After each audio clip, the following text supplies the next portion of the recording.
De tout temps, l'obscurantisme s'est opposé à la raison. Croyances et superstitions se perpétuent jusqu'à nos jours. Face à ce que nous ne comprenons pas, nous sommes d'une grande fragilité. Nous voilà forcés de croire sur parole ce que nos yeux nous montrent et ce que nos oreilles nous donnent à entendre. Reste alors la raison pour tenter de nous en sortir.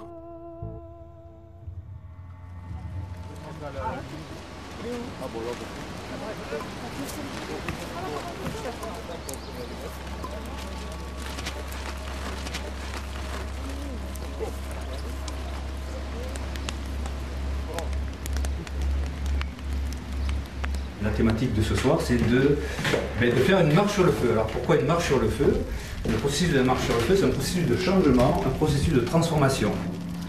Vous voulez passer d'un état présent vers un état futur, un état cible. Vous avez décidé de changer quelque chose en vous. Vous apercevez que depuis quelque temps, votre vie ne fonctionne pas bien. Vous avez envie de faire des transformations. Alors justement, la marche sur le feu, c'est le rendez-vous avec vous-même. Le feu est là pour réveiller le feu sacré qui est en vous.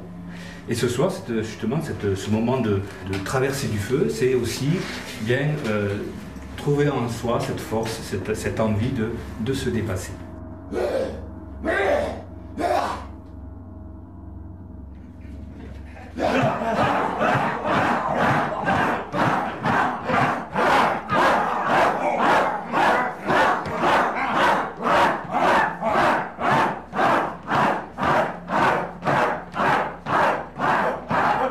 J'aimerais avoir la capacité de passer à autre chose. Je suis un peu malheureux en ce moment, donc ça fait 4-5 ans que je vis mal.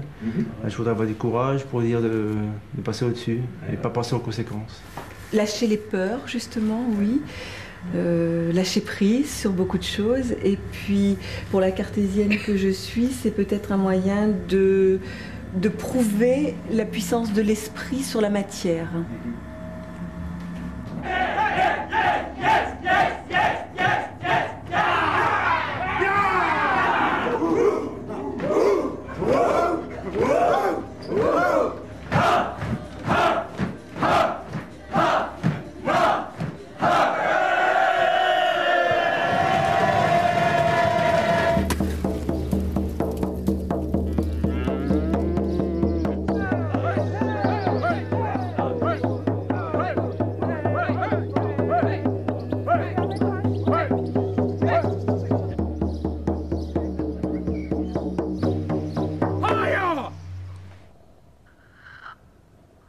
Henri Brock est physicien, professeur à l'université de Nice. Richard Monvoisin est chercheur, enseignant à l'université de Grenoble. Contrairement à ce qu'on pense généralement, les charbons de bois sur lesquels on fait la marche, ont une mauvaise capacité calorifique et une mauvaise conductivité thermique. On va prendre un exemple, l'exemple que je prends avec mes étudiants. On prend un poulet, on met le poulet dans un plat et on met le plat au four. On laisse chauffer, tout est à 200 degrés dans le four, 200 degrés Celsius. Et pourtant, personne n'a peur, quand on a ouvert le four, de mettre la main dans l'air du four. Pourtant, c'est de l'air à 200 degrés, on ne se brûle pas. C'est de l'air à 200 degrés, on ne se brûle pas. On touche le poulet, qui est à 200 degrés, c'est un petit peu chaud. On touche le plat métallique, ou les parois du four, toujours à 200 degrés, comme l'air, mais là, par contre, on se brûle. Pourquoi? Parce que la capacité calorifique de l'air est très très faible, c'est un quasi isolant. Donc c'est ça qui explique que la marche sur le feu est faisable, c'est que quand le marcheur pose son pied, le pied va monter à une température plus faible que ce que les charbons ont perdu en différence. Pourquoi? Parce que la capacité calorifique du pied, beaucoup d'eau, hein, pas mal d'eau, 60-70% d'eau, eh bien, est beaucoup plus forte que la capacité calorifique des charbons. On utilise souvent la marche sur le feu comme étant une preuve d'un travail sur soi assez approfondi, notamment dans des stages. On nous propose des stages où on nous dit que si on développe certaines capacités, une certaine énergie, eh ben on pourra arriver à faire ça comme si c'était une prouesse complètement incommensurable. En fait, ça demande du courage et c'est là où se loge un peu le début de l'escroquerie intellectuelle, quoi. On nous dit, mais c'est grâce à votre travail sur vous, votre travail profond, votre réflexion, votre introspection que vous avez réussi à faire ça, qui était soi-disant paranormal. Alors c'est absolument pas paranormal.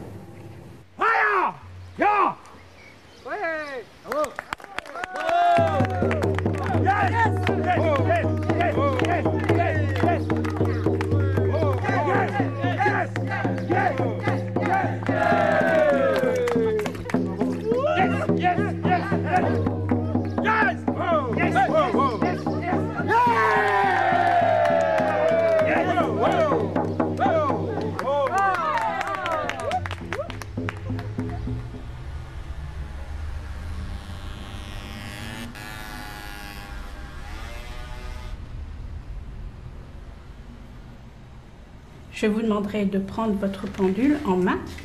Vous mettez la chaîne dans le creux de la main et vous allez la tenir entre le pouce et l'index.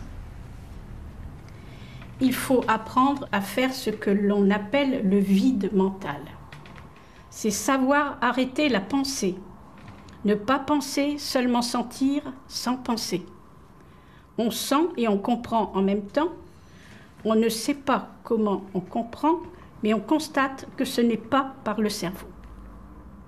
L'exercice suivant, c'est la recherche d'un objet qui va être caché avec l'intention que quelqu'un de ce groupe le retrouve. Cet objet, c'est un pendule qui est en bois. Mettez-vous bien en contact avec sa vibration, avec son ressenti.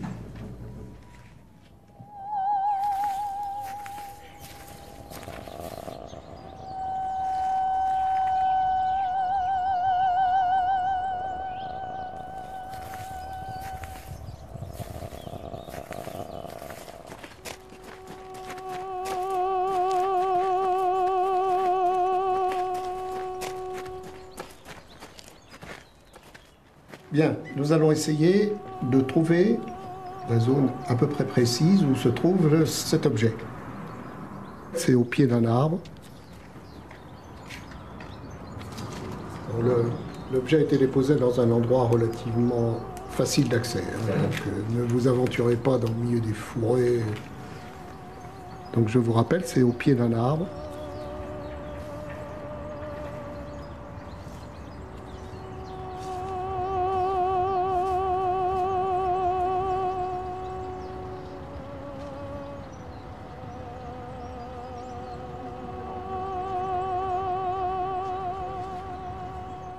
Alors souvent on nous parle du mécanisme d'auto-persuasion pour les personnes qui font de la radiesthésie, du spiritisme, de la sorcellerie. Sorcellerie ou radiesthésie, c'est très très voisin. Et en fait, c'est quelque chose qu'on observe. On a des personnes qui sont venues pour se faire tester au laboratoire, qui sont des personnes de toute bonne foi, qui pensent avoir des pouvoirs. Et comment elles se sont persuadées qu'elles ont des pouvoirs? Eh bien, elles ont fait des expériences. Et puis elles disent, ben voilà, j'ai eu 98% de résultats positifs, ce que nous disait un sourcier qu'on a testé ici sur le campus Sciences. Et il se trouve que quand on discute un peu, eh bien on s'aperçoit que c'est un processus, finalement, oui, d'auto-persuasion, parce que la personne, qu'est-ce qu'elle a fait? Elle a fait des expériences, et elle ne retient finalement que les expériences qui ont été positives. Si vous donnez un pendule à un groupe de gens, et que vous leur dites, regardez, si vous prenez ce pendule, et que la réponse est oui, vous allez voir, ça tourne dans le sens des aiguilles d'une montre. Et puis vous prenez un autre groupe, vous leur dites exactement la même chose, mais vous dites que le pendule il tourne dans l'autre sens. Et bien la plupart des gens vont valider cette affirmation. C'est-à-dire ils vont faire un test, ils vont poser une question, puis ils vont voir, ah oui tiens c'est vrai, ça tourne dans le sens des aiguilles d'une montre. Et dans l'autre groupe ils vont dire exactement l'inverse. En fait on ne se rend pas compte, on crée nous-mêmes des mouvements comme ça qui vont parfois aller dans le sens de ce qu'on voudrait obtenir.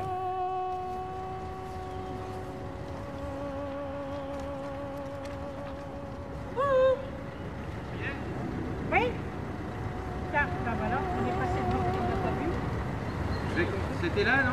Oui, mais on ne l'a pas vu. Bon, enfin, on n'est pas loin quand même. Hein. Non, mais toi, j'avais fait le dessin. Bah, la zone est importante, donc on a bien ciblé déjà. Bien ciblé, hein. Ça fait pas beaucoup. Si on cherche un corps dans un fourré, on l'aurait trouvé. Ça, c'est quand même difficile parce que c'est un tout petit objet. Voilà, c'est ça. En plus, c'est en bois parmi le bois. Voilà. Hein? Et voilà l'objet du délit. Mais il est vraiment petit, l'objet du délit.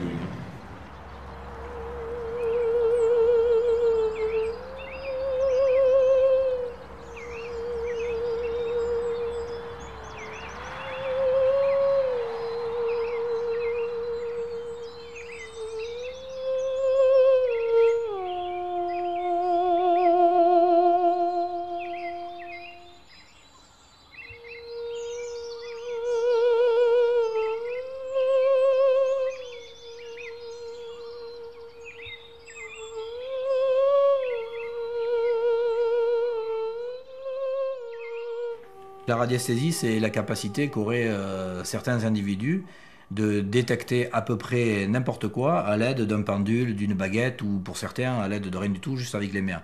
L'hypothèse qu'il y a derrière, c'est de dire les objets, la matière émet un rayonnement qui pourrait être capté par certaines personnes. Et donc les gens se sont souvent focalisés sur l'eau, à savoir l'eau émettrait un type d'onde. spéciales, donc les ondes radiesthésiques, que le sourcier pourrait capter. Et donc il se servirait d'un instrument, un pendule par exemple, ou des baguettes de détection, uniquement comme support, un peu comme une voyante va se servir, je sais pas, du marc de café, d'une boule de cristal ou des tarots. Ce qui est intéressant pour un radiesthésiste, c'est le mental. Vous comprenez bien que lorsque on mesure de l'eau, on ne tient pas d'eau en référence au niveau de ses mains. Donc la convention mentale est quelque chose d'extrêmement important pour le radiesthésiste. Là, pour la recherche de l'eau, on a une chance idéale, c'est qu'on a un petit cours d'eau à proximité. Donc ce que je vais faire, c'est que je vais dans un premier temps me référencer par rapport à l'eau. C'est-à-dire, je me cale par rapport à l'élément eau.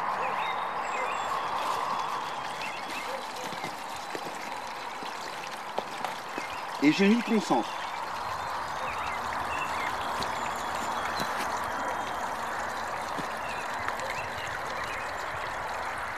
Quand on discute avec des puisatiers, des personnes dont c'est le métier de faire des puits et de trouver de l'eau, alors ils nous expliquent que souvent ils font appel à des sourciers parce que pour les clients souvent préfèrent, ils aiment bien voir un sourcier passer ou un truc comme ça, mais qu'eux, à côté, ils font passer le sourcier, mais ils regardent, ils ont la carte, c'est les hydrogéologues.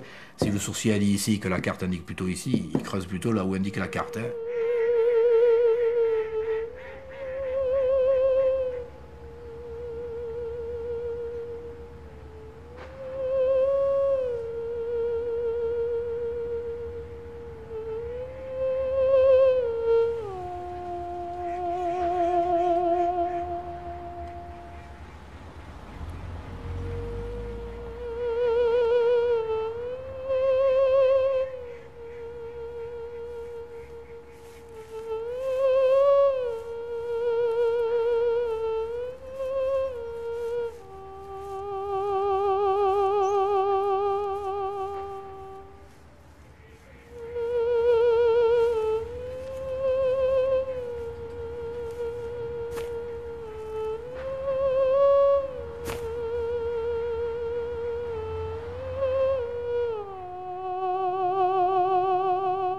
Normand Baillargeon est professeur de sciences de l'éducation à l'Université du Québec à Montréal. Gérald de Bronner est sociologue, professeur à l'Université de Strasbourg. Est-ce qu'on devrait croire d'emblée qu'il y a des gens qui possèdent une force mystérieuse en vertu de laquelle elles sont capables, ces personnes, hommes ou femmes, d'identifier l'endroit où si on creuse, on va trouver de l'eau et on pourra avoir un puits? Ben, placés devant cette conjecture-là, placés devant cette proposition-là, les scientifiques essaient de contrôler les variables. Il y a tellement de variables qui entrent en jeu dans un phénomène comme celui-là, qu'on va essayer de les cerner, de les contrôler au mieux, de manière à faire en sorte que quand le phénomène se reproduit, on pourrait être sûr qu'il se produit réellement. Donc on dit souvent, en zététique, on dit l'alternative est féconde. Face à quelque chose de bizarre, cherchons à ce qu'il n'y a pas une alternative autre que celle du mystère, du don, de la capacité bizarre, du phénomène paranormal. Est-ce qu'on ne peut pas expliquer ça autrement ? Quand on essaie d'aborder un problème quel qu'il soit, ben, il faut suivre certaines règles qu'on appelle un peu les règles d'or, les règles d'or de l'esprit critique, de la raison, de la zététique, on les appelle un peu comme on veut. Et il y en a plusieurs. Une des règles, par exemple, importante, c'est la parcimonie de règles. Ça veut dire il ne faut pas chercher à multiplier au-delà de ce qui est suffisant les hypothèses pour expliquer quelque chose. Donc il faut prendre les hypothèses les plus simples pour essayer d'expliquer ce qui nous entoure. Et c'est là que penser à des hypothèses alternatives devient intéressant. Le scientifique qui devant une assertion comme celle-là va se dire qu'est-ce qui pourrait jouer qui ferait qu'il trouve de l'eau? Ce qui pourrait jouer qui ferait qu'il trouve de l'eau, c'est qu'il y a de l'eau à peu près partout. Alors, peu importe l'endroit où il tombe, on risque de trouver de l'eau. Ce qui pourrait jouer aussi, c'est que les gens disent il est un excellent sourcier et ils oublient qu'il a fallu creuser 4 fois sur le terrain avant de trouver l'endroit où effectivement il y avait de l'eau et tout ce qu'ils retiennent c'est qu'il a trouvé de l'eau. L'autre chose qui pourrait expliquer le phénomène par exemple ce serait que la personne trouve effectivement de l'eau, mais c'est parce qu'elle est extrêmement habile à percevoir des signes dans l'environnement, des signes dans le paysage, des signes sur le sol qui sont des indices d'endroits où on trouvera probablement de l'eau. Alors si on veut tester cette théorie selon laquelle des personnes sont en mesure de trouver de l'eau à l'aide d'une baguette de sourcier, ce qu'on va essayer de faire, c'est de contrôler toutes ces variables-là pour être sûr que tout ce qui reste, c'est le fait que les gens ont trouvé de l'eau. Il Il y a un physicien, le professeur donc Yves Rocard, qui s'est intéressé à la sorcellerie et qui prétendait avoir apporté la preuve de la validité de la sorcellerie, donc de la détection d'eau. Il disait qu'il avait mis en évidence le signal du sourcier et que le signal du sourcier venait de la capacité du corps humain à détecter des variations de champ magnétique. Donc il disait qu'il avait mis en évidence des petits cristaux de magnétite qu'on aurait dans les tempes, dans les coudes, dans les genoux et dans les talons.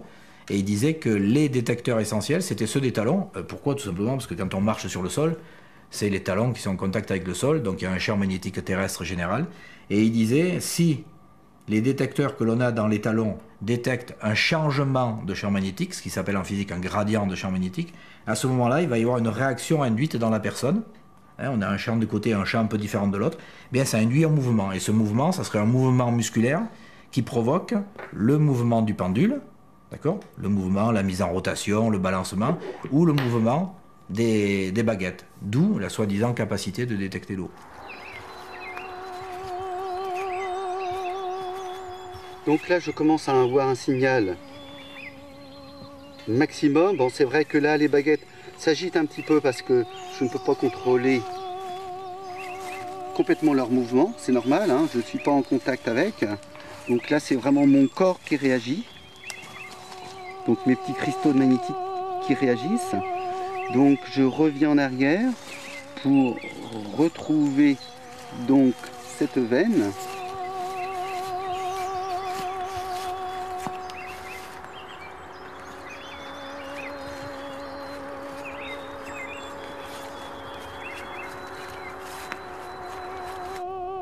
D'où l'idée du professeur Rocard de faire une semelle qu'il a appelée la semelle magnétique. Donc la personne se met les pieds directement là-dessus. Ensuite, on va faire passer avec une petite pile, on met le courant. Et donc ça crée un champ magnétique. Et la personne tient un pendule en main. Et il disait, au bout d'un moment, quand on met le champ magnétique, ça va induire par les capteurs magnétiques du talon, ça va induire des mouvements musculaires qui vont faire que le pendule va se mettre à tourner. Et en fait, quand on fait l'expérience, on s'aperçoit que l'homme n'est pas sensible à ces gradients de champ magnétique. Que l'on mette le champ magnétique ou qu'on ne le mette pas, le pendule se met quand même à tourner. Ce qui veut dire que c'est exactement ce que donne le hasard, à savoir que le pendule se met en rotation, mais il va le faire aussi bien quand on appuie que quand on n'appuie pas.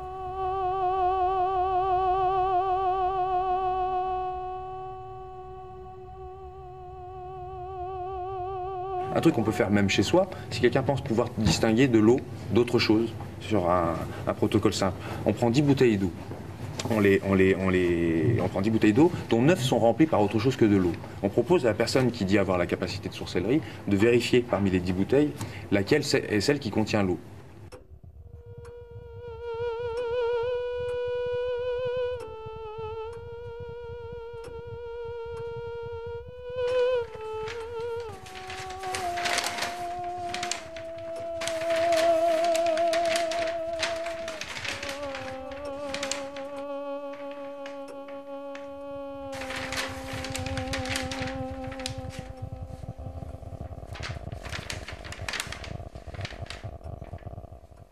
Nous allons procéder donc à une série de tests.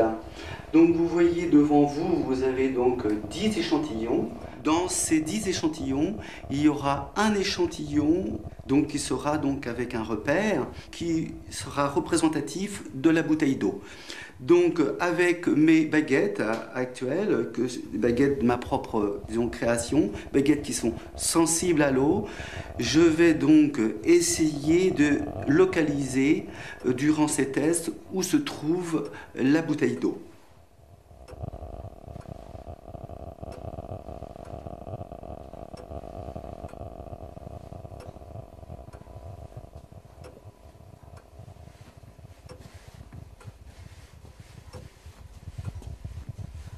Donc la bouteille d'eau se situe donc entre ces deux échantillons. Donc l'échantillon d'eau se trouve entre ces deux bouteilles-là. Donc la bouteille d'eau se situe dans les deux bouteilles de droite, à ma droite. Donc je localise entre les deux bouteilles, les deux échantillons qui sont là. Donc je lirai donc entre ces deux bouteilles-là.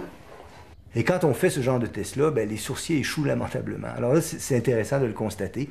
Et c'est la première façon par laquelle la science entretient un rapport critique avec le réel en contrôlant des variables de manière à pouvoir affirmer ou infirmer certaines idées. Le hasard, il peut tout vous donner. Il peut même avoir un gamin qui vient, qui n'a aucun don de sourcier, et puis qui fait ça 15 fois, et 15 fois, il tombera sur la bonne bouteille. Mais la probabilité est très, très, très petite. Mais elle est non nulle. Donc il faut tester les résultats du sourcier par rapport aux résultats, au pluriel, aux résultats que donne le hasard. Donc si on nous pose la question, est-ce que les sourciers trouvent de l'eau? La réponse est oui. Est-ce que les sourciers trouvent de l'eau plus que la moyenne? La réponse est oui, un peu. Est-ce qu'ils trouvent de l'eau plus que quelqu'un qui a une connaissance un peu intuitive du terrain? La réponse est non, à peu près la même chose. C'est à peu près la même chose. Et qui trouve le plus de l'eau, a priori, sont les hydrogéologues.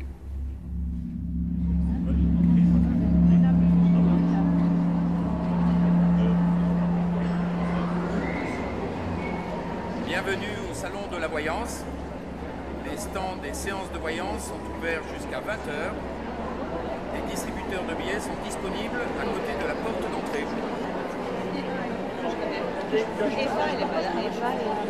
Une avec des longs cheveux, là.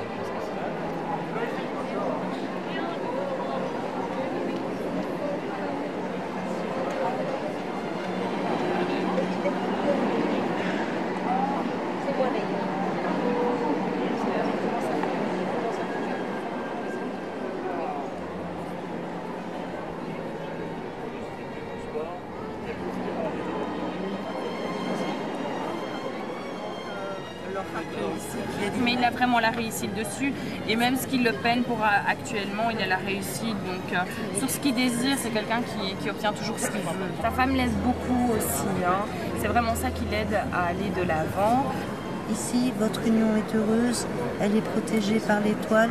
Grâce à ce voyage, vous allez pouvoir un petit peu souffler et aller de l'avant. Comme je vous disais, le côté matériel, vous ne risquez rien, il y a une grande stabilité. Il y a eu, comme on dit, un coup de folie chez elle. La seule solution qu'elle ait eue pour elle se protéger, c'est de mettre fin à sa vie. C'est vraiment dire « je n'en peux plus », parce qu'il y a eu énormément de violence sur cette femme.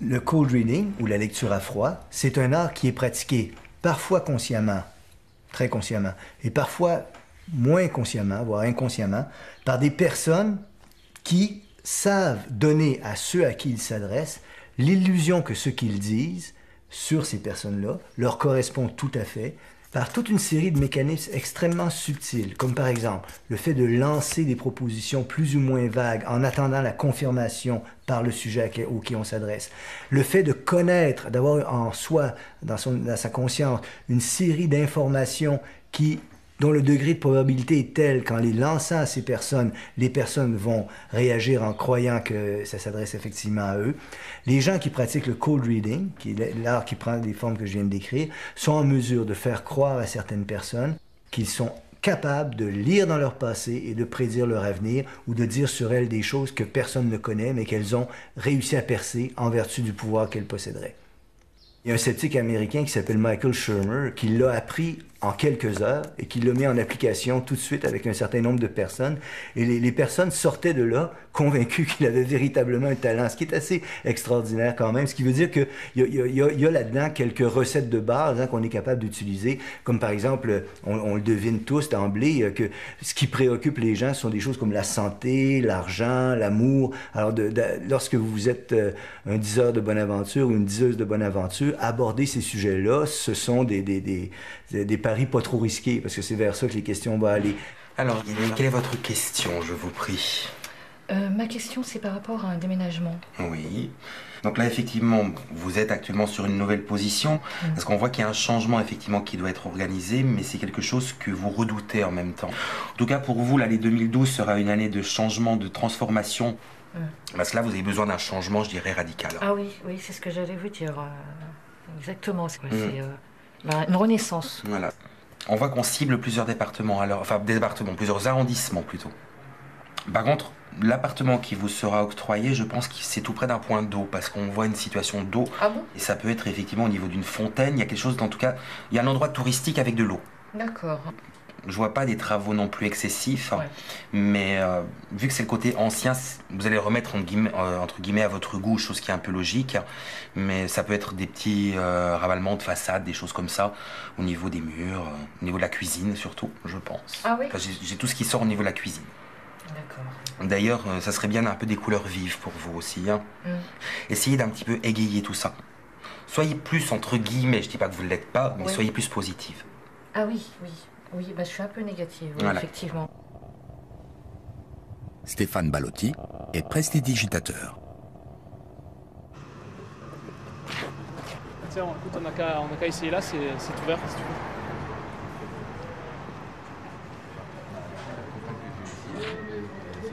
Allez, je vais demander de vous installer. Donc voilà, au départ, ça part de phrases tout à fait banales, quelconques, dans lesquelles les personnes vont plus ou moins se retrouver.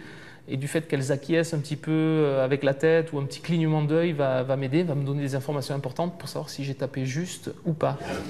Vous êtes certainement trop jeune peut-être pour avoir un enfant, c'est peut-être en projet. Je ne sais pas si vous avez un projet d'enfant. Pas pour les médias, mais je vois des enfants autour de vous. C'est peut-être pas les vôtres, hein, puisque vous n'en avez pas. Tu as énormément besoin d'être rassuré, d'être épaulé, d'être réconforté. Même si tu as ton caractère, hein, tu as un caractère qui est bien trempé quand même, tu sais exactement ce que tu veux. Et quand la personne répond positivement à ce que je dis, ben je continue dans cette voie. Si je vois que je me suis complètement trompé, la personne va froncer un petit peu les sourcils ou va faire si je ne comprends pas ce que vous dites ou non, c'est pas exactement ça. Et là, je rebondis un petit peu. C'est vraiment une technique à part entière de travail. C'est pas un domaine de l'art ou de la culture ou de la musique, c'est plutôt un milieu sportif. Ouais. Je ressens le milieu sportif et spécifiquement dans le...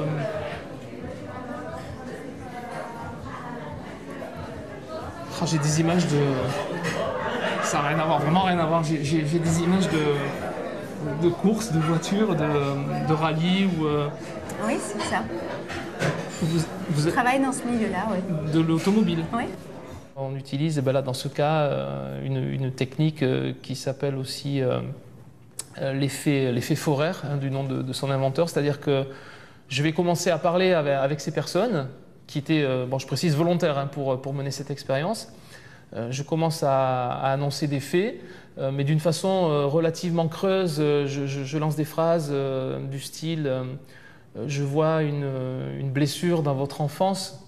Alors ça veut dire tout et rien. Qui n'a pas eu une blessure physique lorsqu'il était enfant? Il est peut-être tombé de vélo, il est tombé dans une piscine.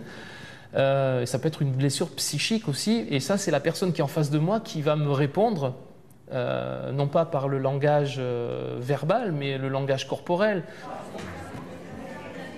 Chez cette dame, là, j'ai vu que lorsque je lui ai parlé de blessures de son enfance, elle a eu l'œil qui s'est rempli un petit peu, qui est devenu un peu plus brillant, donc j'ai senti que c'était un point douloureux. Mais c'est pas votre père. Je ne sais pas si vos parents sont toujours vivants d'ailleurs, mais je ne veux pas savoir. Mais il y a un souci avec votre mère important.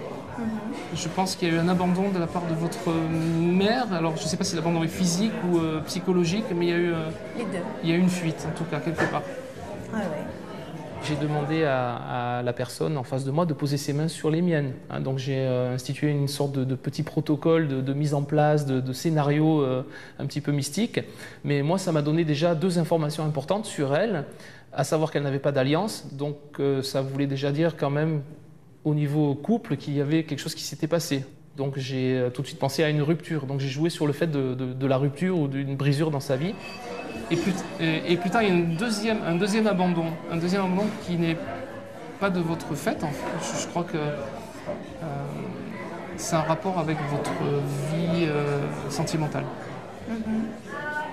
Et ensuite, j'avais remarqué que c'était une femme vraiment bien entretenue au niveau esthétique, bien coiffée, bien sur elle, mais elle avait des petites traces sous les ongles qui indiquaient que cette femme aimait beaucoup le jardinage quoi, ou la terre. Donc je suis parti sur le côté attirance de la nature. Je pense qu'avec ton ami, puisque je vois que tu n'es pas marié, là il n'y a pas besoin d'être voyant hein, pour voir que tu n'as pas d'alliance, vous entreprenez un voyage que vous commencez déjà à préparer là, maintenant. Ensuite, j'ai tenté le coup de dire mais c'est pas un voyage qui se fait en Europe, c'est un voyage qui se fera plutôt outre-Atlantique. Mais là, j'y suis vraiment allé au pif. Et comme une fois de plus, elle a acquiescé, donc pour moi, la destination des jeunes de 20-25 ans, c'est essentiellement les États-Unis ou voire même l'Amérique du Nord avec le Canada. Donc là, je lui ai dit, au début, je me suis trompé, et c'est là que j'ai rectifié le tir. Je lui ai dit, je vous vois partir tous les deux dans un pays chaud. Par contre, c'est au chaud. Ça, c'est un voyage plutôt traversé de l'Atlantique et vers le nord. Tout à fait. D'accord. Et là, elle a froncé un petit peu les sourcils. Donc de suite, j'avais compris que le pays chaud, c'était pas la bonne voie. Donc j'ai rectifié avec l'Amérique du Nord. C'est ça? C'est vrai, bah c'est fou. Ouais, c'est exactement ça. Ok. Je pense que si j'ouvrais un cabinet de voyance demain, ça fonctionnerait à 200%, en utilisant strictement la même technique. Mais la consultation durerait beaucoup plus longtemps, ce serait dans un endroit beaucoup plus intime, et j'aurais largement de quoi puiser des informations pendant 1 heure de discussion avec la personne. Prenons par exemple quelqu'un qui croit au pouvoir de voyance d'une cartomancienne ou d'un astrologue, au pouvoir de prédiction. Il va aller consulter en effet un cartomancien, et le cartomancien va lui faire, disons, une 50aine de prédictions dans la séance. Et encore une fois, à cause de la négligence d'attaque d'échantillons, son esprit va focaliser sur celles d'entre elles qui vont se révéler être plus ou moins vraies 1 an, 2 ans ou 3 ans après ses prédictions. Et en plus, il va avoir tendance à mémoriser justement ces informations et à oublier, tout à fait sincèrement, c'est-à-dire sans chercher à manipuler ou mentir, à oublier celles qui n'ont pas fonctionné. Prenons l'exemple de l'accident de voiture, par exemple. Si on vous fait une voyance, si on vous dit faites attention, vous risquez d'avoir un accident de voiture. Vous avez 2 possibilités. Soit vous y prenez garde, quoi, vous dites ah ouais tiens bon je suis prévenu, je vais faire attention. Soit vous y pensez pas. Si vous faites gaffe et que vous avez effectivement un accident de voiture, vous dites ah ben il avait raison le voyant, il m'a prévenu puis j'ai eu un accident de voiture. Si vous avez fait gaffe et puis qu'il se passe rien, vous dites ah ben il a bien fait de me prévenir. Puisque comme ça ne m'est pas arrivé. Donc il avait raison le voyant. Donc on a validé les 2 comme étant bonnes, quoi, comme extrémité d'arbre du possible. Et de l'autre côté, si vous avez oublié et que vous avez effectivement un accident de voiture, vous dites bon sang, mais c'est bien sûr, il m'avait prévenu. Et on valide encore que c'est bon. Et le dernier cas qui reste, c'est que vous avez oublié, puis vous arrive rien, bah on s'en rappelle pas. Je pense qu'un certain nombre sont sans doute des manipulateurs, etc. Mais je crois que l'immense majorité d'entre eux sont sincères. Et eux-mêmes vont avoir tendance à mémoriser les séances où ils ont fait preuve de brio quant à leur capacité prédictive. Je crois qu'il y a une forme de sincérité dans cette croyance-là aussi. Comment allez-vous, David? Bien, merci, et vous? Mon cher David, je vous propose de démarrer maintenant. Avec plaisir. Nous prenons donc quelqu'un en ligne. Allô, bonjour. Oui, bonjour. Bonjour, madame. Quel est votre prénom? Lucienne.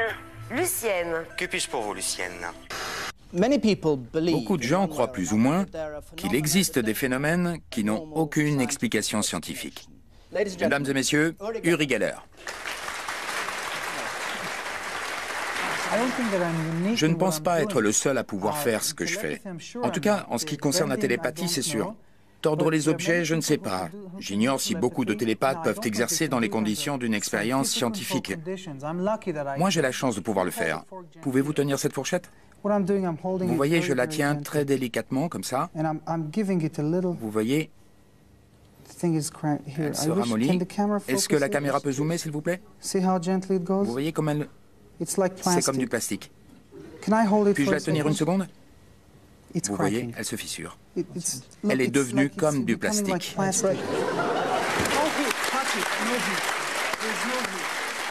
La libéralisation du marché médiatique est une bonne chose en démocratie. Elle a aussi ses effets pervers, c'est qu'elle conduit les médias à être poussés vers une concurrence qui vont constituer, cette concurrence va offrir comme une tentation souvent irrésistible le fait de publier des informations spectaculaires. C'est vrai des croyances et de toutes sortes de croyances. C'est vrai par exemple des peurs collectives. Les médias, c'est bien connu, il est plus intéressant de parler des trains qui arrivent en retard que des trains qui arrivent à l'heure. C'est une non-information. Donc pour impliquer d'une façon ou d'une autre l'observateur ou le téléspectateur, il faut, ou le lecteur, il faut publier, il faut proposer des informations de type spectaculaire. Les médias n'ont pour seul but... nous, on pense que les médias, ils ont pour but de nous informer. C'est pas du tout ça le but des médias. Le but des médias est d'abord de gagner sa vie, quoi, de gagner sa croûte. Si on avait un médium, disons, je sais pas, quelqu'un qui faisait du spiritisme, dans une ville ou un village dans les années 1920-1930, il allait rayonner un petit peu sur son coin, sur la région.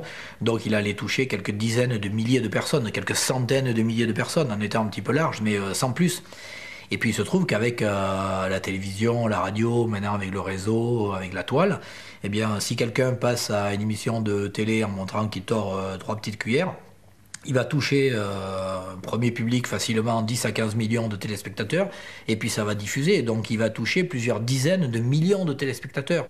C'est pourquoi je crois, c'est au moins une des morales que devrait tirer tout journaliste ou toute personne qui travaille dans les médias. Lorsque l'on invite quelqu'un qui croit, il faut absolument et toujours présenter une contre-argumentation en face. C'est dramatique lorsqu'on invite quelqu'un qui est croyant et qu'il n'y a pas de contre-argumentation en face. En 1977, c'est une star mondiale. L'homme qui tord l'acier avec son esprit. L'homme aussi que la CIA enlève à Mexico lors d'un congrès.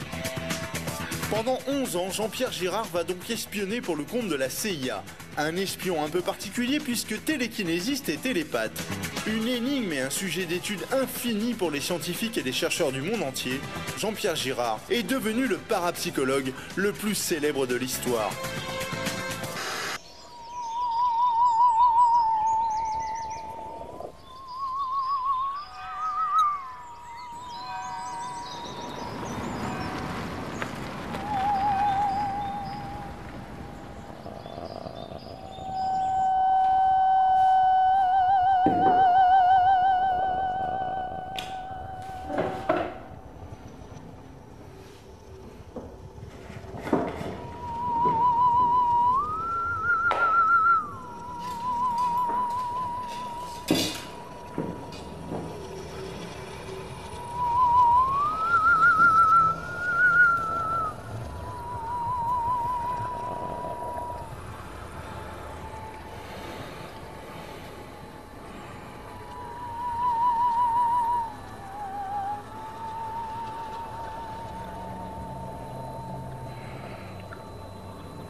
Ça tourne.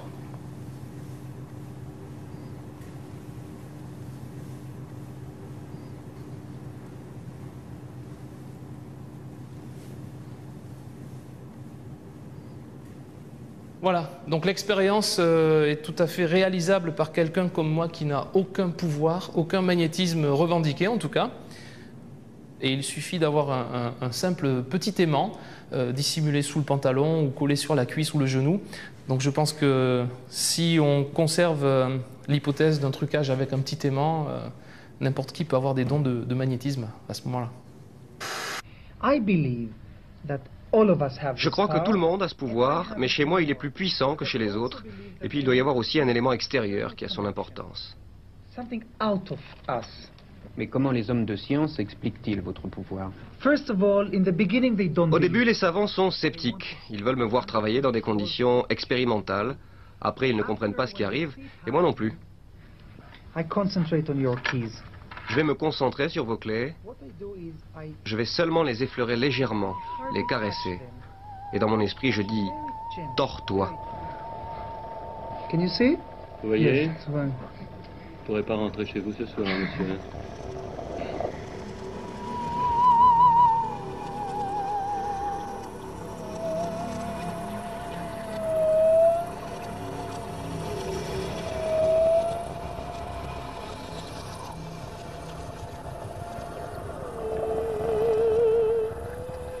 L'élément déclencheur qu'on pense est à l'origine des phénomènes que je produis se situerait après un accident, un coup de foudre plus exactement. Peut-être ce choc pourrait favoriser une libération de la conscience et une synergie, là aussi entre guillemets, entre tous les étages du cerveau pour avoir une ouverture particulières, spécifiques, pour produire ces phénomènes.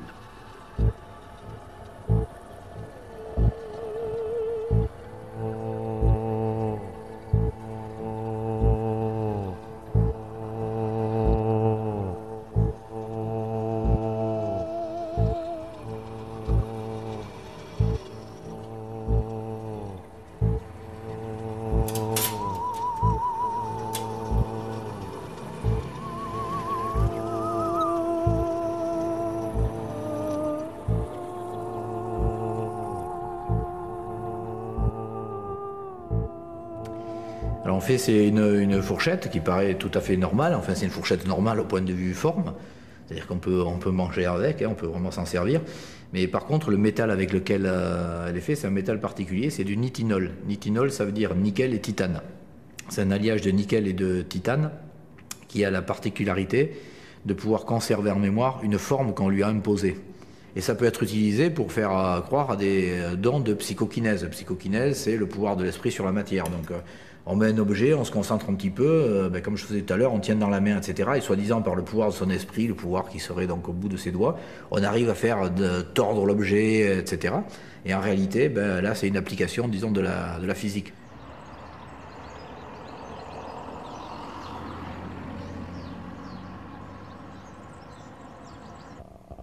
Philippe Marx est ingénieur, gérant de la société AMF.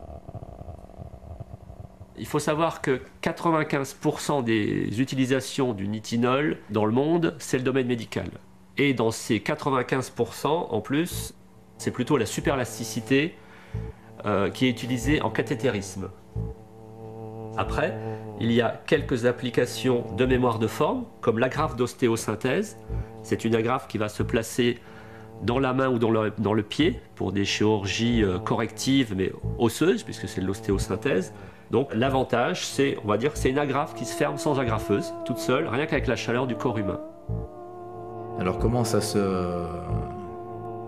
s'explique, disons, au point de vue structure atomique en quelque sorte? On prend l'objet, on lui donne une forme, donc par exemple ici cette forme-là, la forme qu'on veut mettre en mémoire, on porte l'objet à haute température, en tenant la forme, et puis on fait une trempe, un refroidissement instantané, on plonge dans l'eau. Donc après, quand l'objet est froid, on peut le tordre, lui mettre la forme qu'on veut, et quand on augmentera sa température, par exemple tout simplement en le tenant dans la main, avec la chaleur de la main, ou la chaleur, je sais pas, sèche-cheveux, ce qu'on veut, hein, on le chauffer, ou de l'eau chaude, eh bien l'objet retrouvera la forme de la phase mère, qui elle est unique, et retrouvera tout le temps sa forme. Le phénomène peut être recommencé quasiment ad vitam aeternam.